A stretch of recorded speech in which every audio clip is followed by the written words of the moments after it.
कक्षा 10 के गणित के लेसन नंबर 2 बहुपद के बारे में आज हम लोग अध्ययन करेंगे। बहुपद क्या है, कक्षा 9 में हमने पढ़ा है। बहुपद एक ऐसा बीजीय व्यंजक होता है। बहुपद एक ऐसा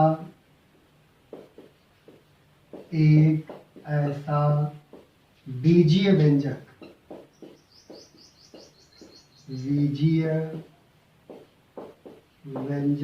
होता है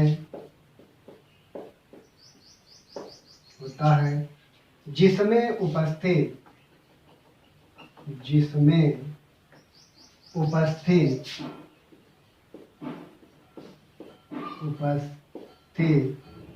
चर की घातांक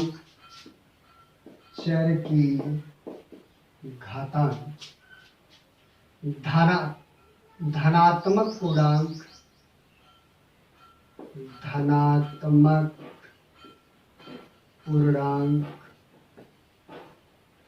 हो, घातांक धनात्मक पूर्णांक हो तो उसे बहुपद कहते हैं।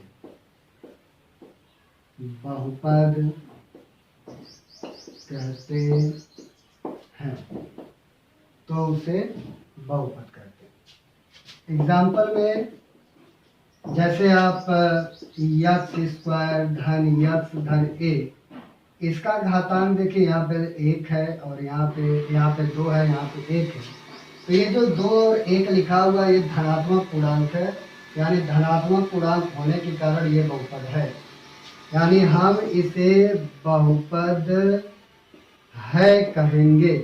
एक उदाहरण जैसे लिखा है यक्स के पावर 1/2 प्लस 1। अब ये पूछा जाए कि ये बहुपद है कि नहीं, तो हम इसके घातांक को देखेंगे। कहीं यह घातांक धनात्मक पूर्णांक अगर होगा तो ये बहुपद होगा, और अगर धनात्मक पूर्णांक नहीं होगा तो ये बहुपद नहीं होगा। तो देखिए 1/2 ये परिमेय संख्या है, ये धनात्मक पूर्णांक नहीं है, अतः बहुपद नहीं है। अब बहुपद भी कई प्रकार के होते हैं, एक पदी, द्विपदी, त्रिपदी, चतुर्थपदी, यानी जितना अधिक आप बहुपद बनाना चाहते हैं उतना अधिक आप बहुपद को बना सकते हैं। बस एक बात का ख्याल रखना है कि उसमें उपस्थित जो चर होगा उसका घातांक धनात्मक पूर्णांक होना चाहिए। इसके अलावा ऋणात्मक आ जाए या भिन्नात्मक आ जाए, दशमलव में आ जाए, तो हम उसको बहुपद की श्रेणी में नहीं रखेंगे। तो बहुपद कई प्रकार के होते हैं, एक पदी, द्विपदी, त्रिपदी।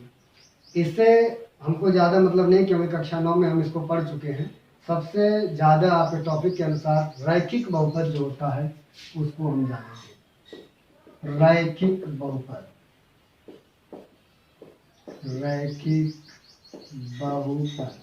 इस रैखिक बहुपद को एक पदीय बहुपद भी कहा जाता है। एक पदीय बहुपद, इस रैखिक बहुपद को एक पदीय बहुपद भी कहा जाता है। मतलब ऐसा बहुपद जिसमें उपस्थित चर की घातांक सिर्फ 1 हो।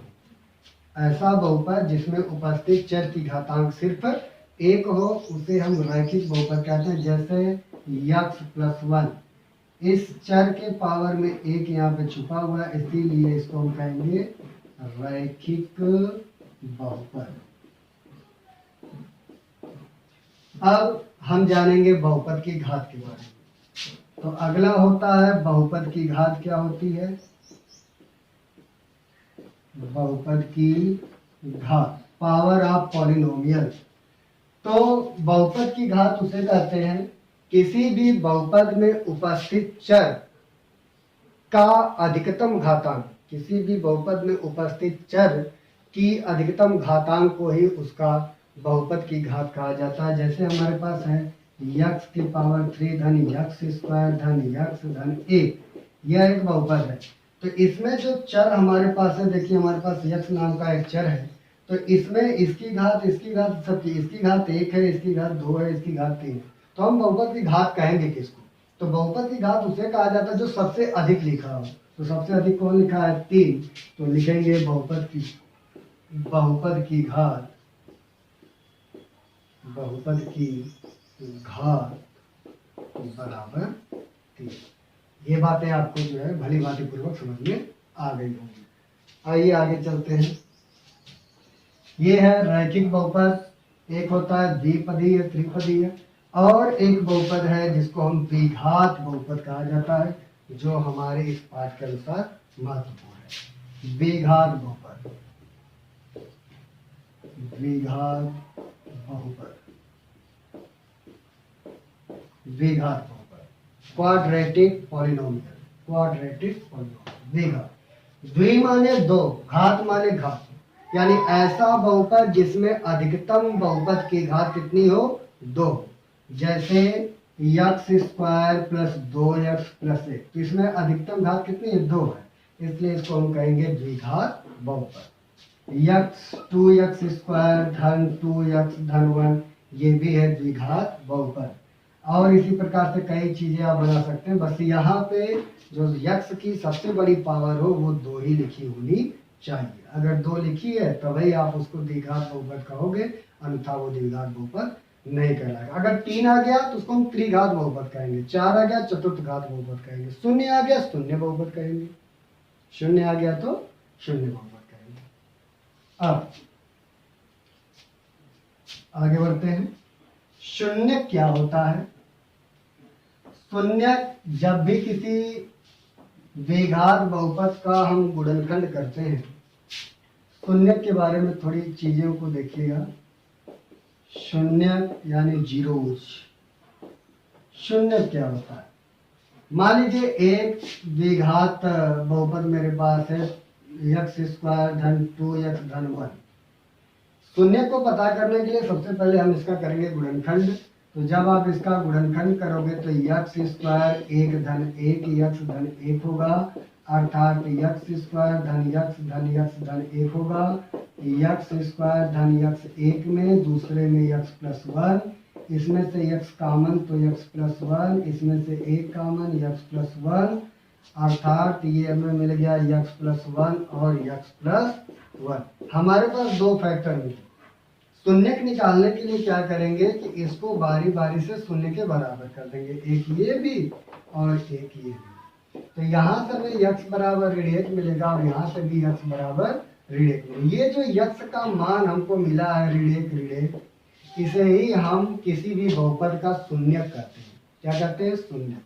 शून्यक निकालने के लिए इसका मतलब क्या है कि x का ऐसा मान उस बहुपद में रखा जाए कि उस बहुपद का मान शून्य आ जाए। शून्य किसे कहते हैं? शून्य किसे कहते हैं? शून्य उस राशि को कहा जाता है कि जिस बहुपद में x का वह मान रखा जाए तो वह बहुपद के मान को शून्य बना दे, 0 बना दे, तब हम उसको शून्य कहेंगे।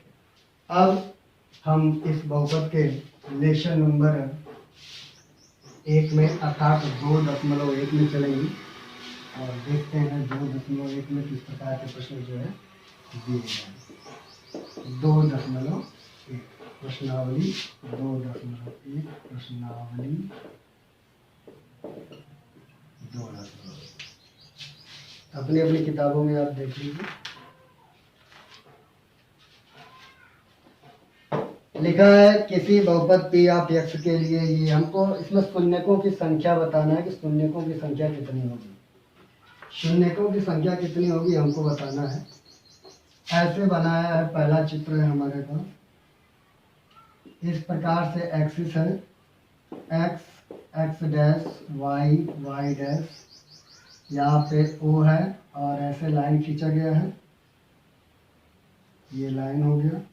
पूछा गया है कि बताइए इस रेखा का शून्य कितना होगा। शून्य निकालने के लिए याद रखिएगा हमेशा x का मान देखा जाता है। शून्य निकालने के लिए हमेशा x का मान देखा जाता है। मतलब ये जो वक्र है वो x को कई भागों में काट रहा है, यानी x को जितने बार ये काटेगा वही उस शून्यकों की संख्या होगी। तो ये जो लाइन है x को एक भी बार नहीं काटी, इसलिए इसमें शून्यकों की संख्या कुछ नहीं होगी, यानी शून्य